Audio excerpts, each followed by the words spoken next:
Bonjour à tous. Alors aujourd'hui je vais vous présenter ma nouvelle acquisition, un nouveau véhicule, une Alfa Romeo Speeder série 4 de 1990. Alors j'ai acheté ce véhicule pour en faire une belle restauration, avoir un véhicule propre. On va se rapprocher le plus possible de l'origine, mais après on va se laisser quelques libertés pour le customiser un petit peu voilà, à mon goût, parce que vu que c'est moi qui roule avec, je vais faire quelque chose qui me correspond.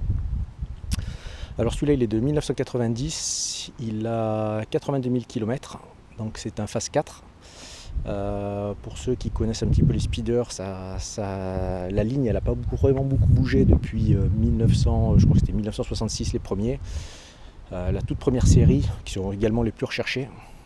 Aujourd'hui ça vaut une fortune, ceux qui ont la chance d'en avoir ou d'en avoir en bon état, c'est des véhicules qui valent plus de entre 60 000 et 80 000 euros.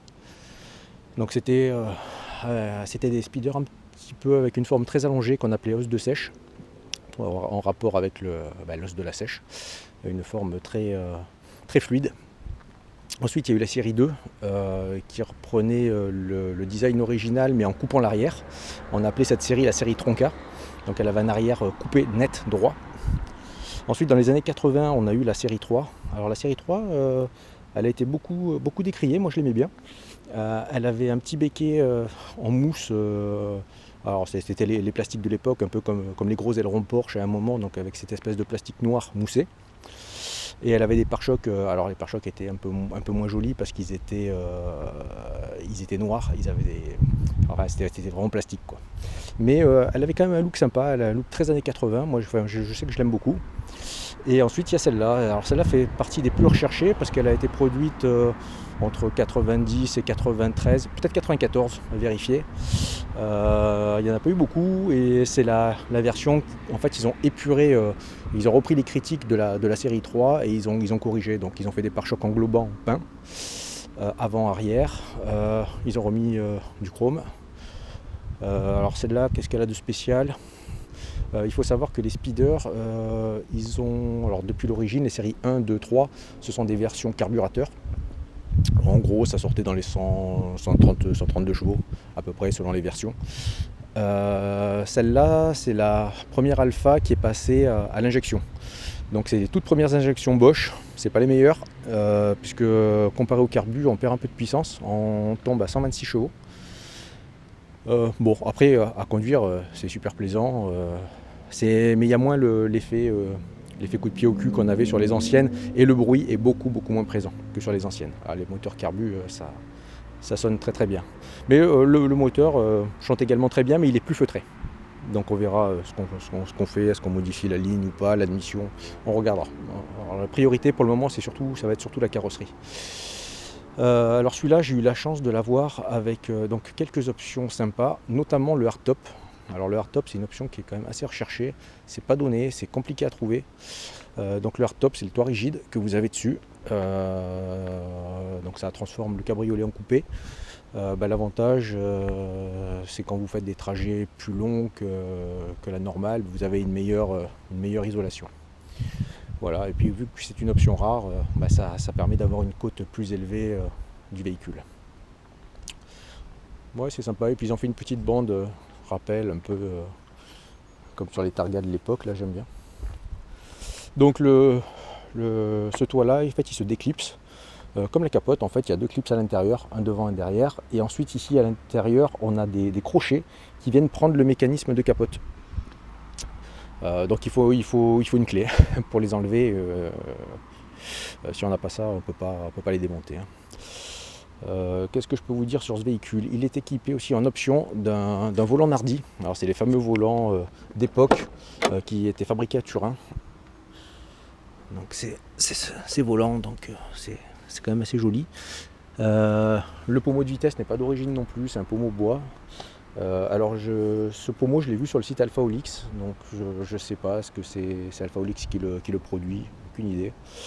On a un intérieur qui a été refait. Il faut savoir que les speeders, alors ça vous inquiétez pas, c'est de l'eau, parce que je l'ai lavé juste avant. Les speeders, par défaut, c'est une sellerie Sky. Donc l'ancien propriétaire a fait refaire la sellerie chez un sellier. C'est des jolis sièges, c'est pas mal. Voilà. Le tableau de bord est entier, il n'est pas fissuré. On a un joli contour. Voilà, un joli tableau de bord. Bon, après dedans c'est assez sommaire, hein, quand on a l'habitude des voitures d'aujourd'hui. Déjà on est assis par terre. Ça fait un drôle d'effet. Et puis ce speeder, donc la série 4, c'est les seuls speeders qui avaient en option la direction assistée. Tous les anciens speeders n'avaient pas de direction assistée. Donc bon, c'est un plus, hein, c'est toujours un plus, c'est bien. Là les roues sont pas très grosses, mais si jamais on venait à mettre des roues un petit peu plus larges et un petit peu plus grosses, voilà, ça sera toujours un plus pour manœuvrer. Voilà, alors il y a des défauts, hein. Il y a beaucoup de petites choses à reprendre, notamment là vous le voyez, les panneaux de porte. Je vais racheter tout ce qui est clips, parce que soit il en manque, soit ils sont cassés. Bon, c'est des petites choses, ça va se faire bien. Je vais racheter également la poignée de frein à main, vous voyez elle est toute usée. Je vais également la sortir à la couleur des sièges si j'arrive à la trouver, parce que ça existait. On pouvait l'avoir de couleur beige. Pareil pour le soufflet de vitesse là-bas qui est noir, j'aimerais le passer en beige comme le reste de l'habitacle.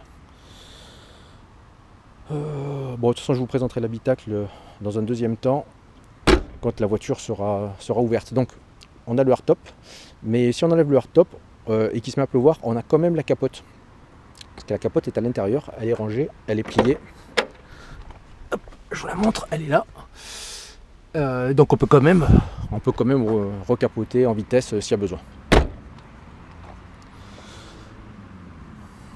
Donc ce véhicule, à l'origine, j'ai un historique complet sur le véhicule. C'est un véhicule qui vient de Suisse. Le premier propriétaire l'a acheté là-bas. Ensuite, il a vendu à une personne qui est partie vivre en Angleterre. Donc la voiture, elle a très peu roulé en Angleterre. Elle est restée, j'ai l'impression, surtout stockée, parce que quand on regarde les contrôles techniques qui ont été faits là-bas, il n'y a pas eu énormément de kilomètres. C'est surtout le premier propriétaire qui a fait des bornes. Et ensuite le troisième propriétaire, donc c'est la personne à qui je l'ai racheté. Lui il l'a acheté en 2016, ouais c'est ça. Et il a dû faire, je ne sais même pas s'il a fait 6000 km avec, quoi. Par contre il a fait énormément de travaux dessus. Première chose, il en a fait énormément. Alors dans les petites choses, il a changé les chromes, tous les chromes visibles ils ont été changés. Il a démonté il avait une fuite à la boîte de vitesse, donc il a fait démonter toute la boîte de vitesse. Il a fait réviser. Il en a profité pour changer l'embrayage, donc là l'embrayage est neuf. Qu'est-ce qu'il a fait dessus? Il a refait le pont. Alors le pont, ce que je vous ai pas dit, pardon, c'est que ce véhicule est une propulsion. Donc toutes les Alpha Speeder que vous voyez sur le bon coin, c'est toutes des propulsions avec un autobloquant. Donc ça c'est sympa. Bon, il n'y a pas suffisamment de chevaux pour faire le fou avec, mais c'est toujours bien de rouler une propulsion, moi j'aime bien. Et donc le pont, je ne sais pas si on va le voir. Le pont a été complètement refait par un spécialiste. La ligne d'échappement a été remplacée. Le dessous de la bagnole, il a été traité. Les amortisseurs ont été repris, les ressorts. Donc il y a eu beaucoup de choses de faites. Ce qui n'a pas été fait, et c'est ce qui est le plus visible, c'est la carrosserie. Donc moi je vais m'y attarder. Vous voyez, donc c'est frotté à différents endroits. La peinture elle est moche. Bon, elle a 30 ans, hein, donc c'est un véhicule de 90, on est en 2023, donc vous voyez, c'est tout passé, ça a été frotté, je ne sais pas avec quoi ça a été nettoyé, mais on dirait que ça a été passé au Scotch-Brite. Donc l'avantage c'est qu'il n'y a pas de coup, il n'y a pas d'enfoncement. Par contre il y a des rayures, surtout sur le pare-choc arrière. Le pare-choc arrière il a été frotté là, il a été frotté là, il a été frotté là, il a été frotté là. Bon, on va lui faire une complète. Je vais démonter tout ce que je peux démonter et puis je vais trouver un carrossier qui est capable de faire un beau travail. On va lui refaire son rouge alpha. Et puis voilà, ça va être un véhicule sympa. Après, dans les modifications qu'on va apporter, je sais pas, peut-être une belle paire de jantes, peut-être avec un peu de chrome ou un bord chromé pour rappeler les chromes du reste du véhicule. Elle est basse, mais j'aimerais peut-être la rabaisser un petit peu plus. On trouve des kits de ressort et bac pour la descendre de 2 ou 4 cm. Donc à voir. Côté moteur, on va regarder si on peut, ce qu'on peut faire. Alors sur ce modèle-là, bon déjà on va me faire le classique, je pense, lui mettre une admission KN ou Green. Je sais que le filtre de remplacement, le filtre sport existe pour la boîte à air d'origine. Donc ça fait toujours du bien, on va le mettre. Et au niveau de la ligne d'échappement, on va regarder. Alors sur les séries 4, c'est particulier parce que toutes les lignes d'échappement qu'on trouve, elles sont majoritairement pour les versions carbu. J'ai vu que Super Sprint faisait quelques éléments. Donc par contre c'est pas donné, donc je sais pas, on va voir. On va au moins changer je pense l'intermédiaire et le silencieux, voir ce que ça donne, et puis après on avisera. Voilà, ici on a un logo qui est passé, on va le changer, on le fera après la peinture bien sûr. Et puis voilà, je vous représente le véhicule avec le hardtop enlevé, et puis on ira faire un tour avec. Voilà, allez, à plus. Allez, on se retrouve quelques semaines après le premier morceau de la vidéo où la voiture était équipée du hardtop. Donc là, j'ai enlevé le hardtop et aujourd'hui, donc elle est simplement avec sa capote en toile. Alors, je l'ai mis dans l'autre sens parce qu'on a le soleil dans le dos. Sinon, on aurait été en contre-jour. Bon, ça vous permet de voir que la peinture est passée. Surtout la partie avant, là, au-dessus du bouclier, là, ça va pas du tout, il n'y a plus de vernis. Bon, la structure est bonne, il n'y a pas de gros poc, c'est un peu frotté sur le pare-choc arrière, un petit peu la portière avant. La capote, on a de la chance, elle est neuve de chez Neuve, elle est impeccable. Le mica est impeccable.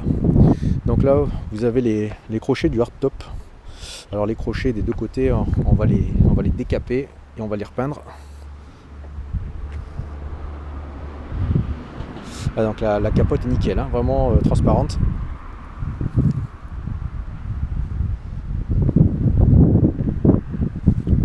Alors j'ai eu la bonne surprise en levant la voiture pour j'ai vidangé le pont là. Je me suis aperçu qu'elle était équipée d'amortisseurs Bilstein. Au niveau des ressorts, je ne sais pas si c'est des ressorts courts, des ressorts normaux. Bon, j'ai pas trouvé de référence dessus. Mais elle est un peu plus basse que d'autres séries 4 que j'ai vues. Alors j'ai vu qu'il existait des ressorts de moins 2,5 et moins 4. Je sais pas si elle en est équipée. En tout cas, les pneus sont à fleur. Voilà, je vais vous reprendre à l'intérieur et je vais vous montrer comment on décapote. Ok, on se retrouve à l'intérieur. Donc du coup j'en profite pour vous montrer un petit peu comment elle est. Donc le volant Nardi en bois et en inox, là, très joli. Donc compteur de vitesse, pression d'huile, batterie, niveau d'essence, température d'eau et le contour. Voilà. Et ensuite on a tout un tas de voyants qui s'allument en fonction de ce qu'on met. Si on met les warnings, si on allume le dégivrage de la vitre arrière. C'est marrant, c'est tous des boutons à l'ancienne.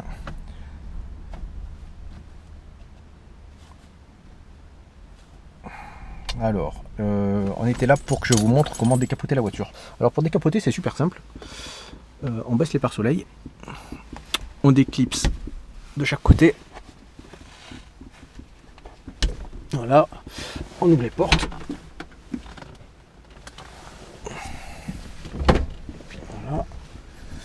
Voilà. Et ensuite on déclipse. Tac. Tac. Le meilleur système de capote du monde. Et voilà. Et on est à l'air libre.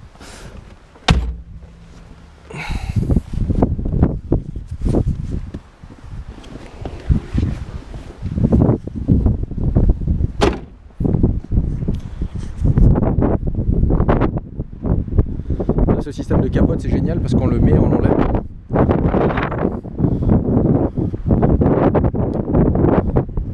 Super simple. sais pas pourquoi on est passé sur des systèmes compliqués aujourd'hui là. Franchement c'était 100 fois mieux.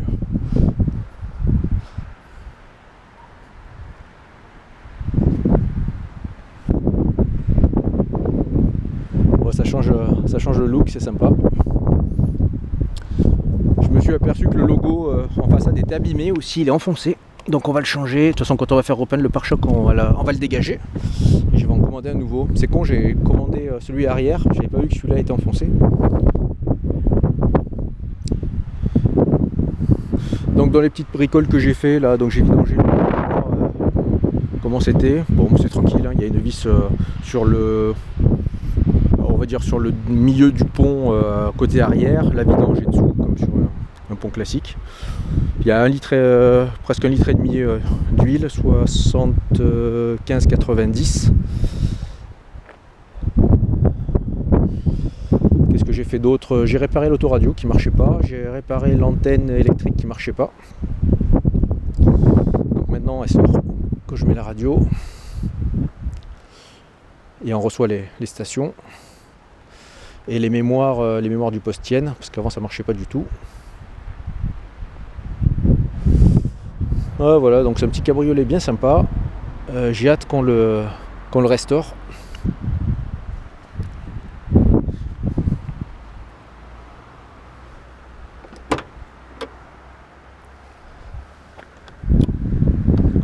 Donc je crois que je vous avais pas montré l'intérieur la dernière fois. Donc on a un cendrier, allume-cigare, on a une petite montre. Donc levier de vitesse aussi, on va changer ce pommeau qui est abîmé, ou on va le restaurer. Je pense que c'est juste le vernis qui est craqué. On essaiera de le poncer, de le récupérer.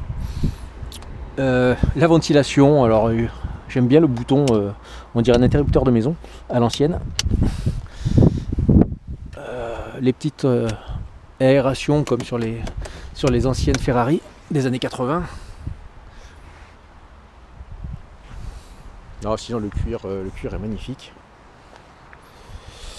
J'ai commandé un levier de vitesse, un levier de frein à main assorti couleur cuir, là, pareil, et un soufflet couleur cuir, pareil, beige. Donc la voiture est équipée d'un autoradio avec un chargeur dans le coffre. Alors le chargeur, on va le virer. Je vous montre quand même comment on ouvre la trappe à essence et le coffre sur cette voiture.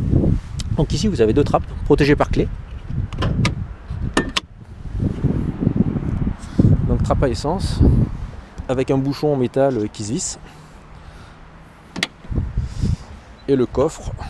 Donc on a un grand coffre. Franchement pour deux c'est sympa pour partir en week-end. Donc l'ancien proprio avait un chargeur Pioneer. Alors il m'a percé la moquette, donc je suis un peu dégoûté.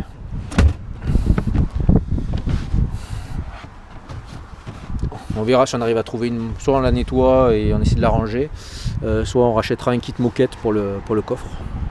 Donc la batterie se trouve derrière ici, avec la roue de secours. Roue de secours d'époque en Pirelli 6000. Et ici on a la trousse à outils. Donc on a des casquettes Alfa Romeo, on a un gilet, quelques outils, une boîte d'ampoule, le cric. Et ça c'est un réservoir, un petit réservoir tampon qui est relié au réservoir principal.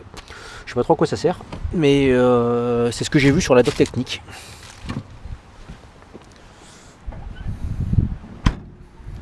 Voilà, donc le coffre il est bien usé.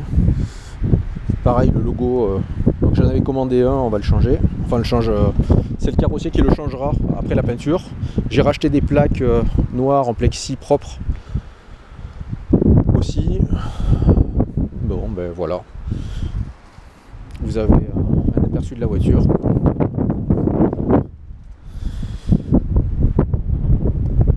On se retrouvera pour faire toutes les opérations de maintenance qu'on peut réaliser en étant particulier. Et on va essayer de la customiser un petit peu légèrement. Voilà, pour qu'elle soit à mon goût. Et en faire une vraie belle petite voiture italienne. Allez, je vous souhaite une bonne journée et je vous dis à bientôt pour ce petit projet. Je vous reprends une dernière fois parce que je ne sais plus si j'avais filmé le moteur. Donc je préfère dans le doute refaire une petite séquence. Donc c'est le 2 litres, double arbre à cam Bialbero. Donc un joli bloc en aluminium. Alors celui-là, la différence avec les anciennes versions de Speeder, c'est qu'il est à injection, donc avec une gestion électronique. J'ai déjà un peu farfouillé. La centrale électronique, là, enfin le CU est derrière le siège passager, sous les moquettes. Donc ici on a un débitmètre. Le filtre à air se trouve dessous. La poulie de la pompe de direction assistée. Ce modèle est équipé d'une direction assistée. Tous les modèles avant 90 n'avaient pas de direction assistée, donc entre 66 et 90 c'était sans direction assistée. Et après, je ne sais plus si c'était en option ou de série, mais bon, c'était pas, enfin, les speeders n'avaient pas forcément la direction assistée à l'époque.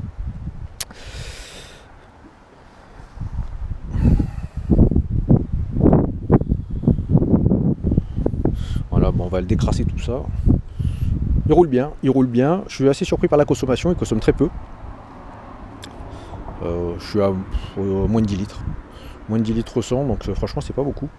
J'ai même l'impression qu'il consomme moins que ma C5 Aircross. Donc bon, plutôt surpris dans le bon sens. Les performances sont correctes, c'est pas foufou, hein. Alors ça fait vu que ce modèle est catalysé, ça fait entre 122 et 126 chevaux. Alors je sais pas la puissance exacte, parce que les versions carbu faisaient 132 chevaux. Et les versions injection, il y avait deux modèles. Il y avait un modèle à 126 chevaux et un modèle à 122. Alors je pense que celui-là doit faire 122 parce qu'il a le kata. Il y avait des modèles injection sans kata et je crois que c'est ceux-là qui font 126. Bon, ceci dit, pour cruiser, ça va bien. Mais on lui mettra quand même ce qu'il faut, hein. J'ai commandé un filtre sport pour la boîte à air et on essaiera de trouver une ligne qui va bien. Allez, voilà, c'est tout. Donc je pense qu'on a fait le tour ce coup-ci. Donc je vous dis à bientôt pour les réparations. Ah bah je peux pas partir sans vous montrer l'autoradio qui fonctionne avec son antenne électrique. Donc j'allume ici. Tac.